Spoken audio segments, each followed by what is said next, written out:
vaccines are clearly the real route out of this, and the speed of vaccination is key, both in saving lives but in also stopping variants from developing. Our rollout is disappointingly slow. Professor Gabriel Scally was on with us yesterday. He said two things. He said we should be using the AstraZeneca vaccine for the over 65s, and he also said we should be asking the UK, who have over 400 million doses of vaccines available to them, for vaccines for us here in Ireland. Why aren't we doing either of those two things? Well, our rollout is as fast as supply, and we're part of a European system, and the supply has been slower than in the UK and Israel, but faster than the vast majority of countries around the world. And in terms of people fully vaccinated, having the 2 doses, we'd be in the top 10 or 15 in the world out of 200 countries. So, not doing too badly when you look at it that way. And we are going to see it ramp up. 100,000 doses this week, going up to about 250,000 a week in April, and we'd anticipate having over 80% of the adult population will have had their first dose by the end of June, and more than half of the adult population fully vaccinated by then. And bear in mind, just vaccinating the over 60s and people under 60 with chronic medical conditions, that's kind of 98% of the job in terms of hospitalizations and deaths. So I think we will see the vaccination program make a huge difference in terms of illness, hospitalizations and deaths, as soon as May or June, and that opens up possibilities for us. In relation to talking to the UK, to answer your question on that, we're happy to talk to anybody who's vaccines available, but the United Kingdom doesn't at the moment have a surplus. They've still only vaccinated about 1/4 of their population, way more than us, but still only 1/4.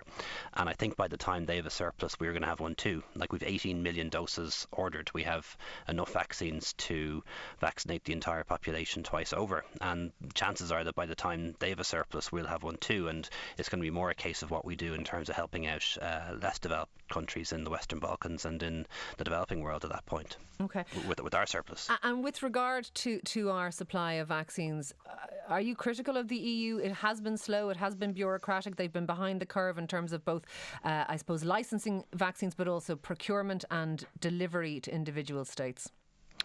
Well, we took a decision to opt into the European system for procuring vaccines. I remember what happened in the first wave of the pandemic, when we were all fighting with each other for PPE and for reagents for testing and for swabs and you name it, and that was the alternative, and that wasn't great either, because when everyone's competing for the same limited supply, you've winners and losers, and we decided that we would do this as a European Union so that we'd all get the supply at the same time. Obviously the UK did a great job in getting ahead of other countries, but like I say, 200 countries in the world, and in terms of the numbers fully vaccinated, we're there in the top 10, top 20, and I think you'll see that improve as time goes on, particularly as more vaccines get improved and supply really ramps up in April. Tánaiste, there's much criticism of the government's communication around all of this. Do you accept that it hasn't been ideal, and at times yourself and the Taoiseach have appeared to contradict each other, and even the Minister for Health has had to backtrack on certain things? Is this a function of a coalition riven by rivalries? No, I really don't accept that assessment, and I don't think it's fair.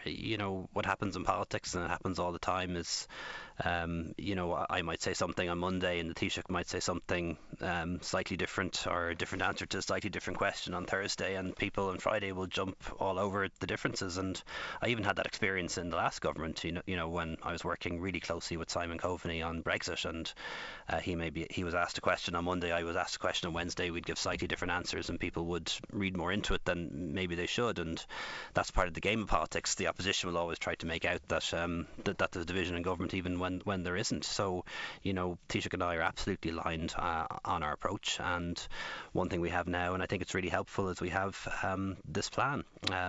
Taoiseach's statement was very clear last night on the 6-1 News, and we have the plan that is published today, or published yesterday rather, and that is a very clear plan for the next 10 weeks, what's going to happen and what's not going to happen. And 10 weeks is a long time in a pandemic, and we need to stick with that, and all of us in government have a responsibility to explain it and communicate it now for the next couple of weeks. It is a 10-week plan, but it is vague on lots of details, with regard to the communication. The timeline might be set there, but we don't know what the criteria are to achieve any of the things that we might like to do. Is that because the government doesn't know because of the nature of the pandemic, or is that because you don't want to tell us?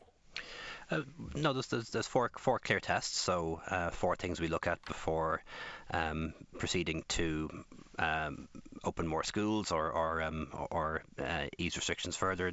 The four tests are the case numbers, particularly looking at the R number, the state of our hospitals in terms of our ICUs and the number of people in hospital with COVID, the progress of the vaccine programme, and also an assessment of variants of concern. So 4 tests, very clear in the plan. What we've avoided doing is using, exact metrics like we'll say, 150 in hospital or 50 in ICU or, 200 cases a day. And that's very much on the advice of our public health doctors and scientists who say that that's unwise. There are just too many variables at play. For example, the number of cases might appear low, but it's only low because you're not doing a lot of testing or because of your testing criteria. You might have a high number of people in hospital, but that might actually be down to hospital outbreaks in 1 or 2 hospitals rather than high levels of community transmission. So they say it's too crude to put exact numbers on these things, but the 4 tests are very clear.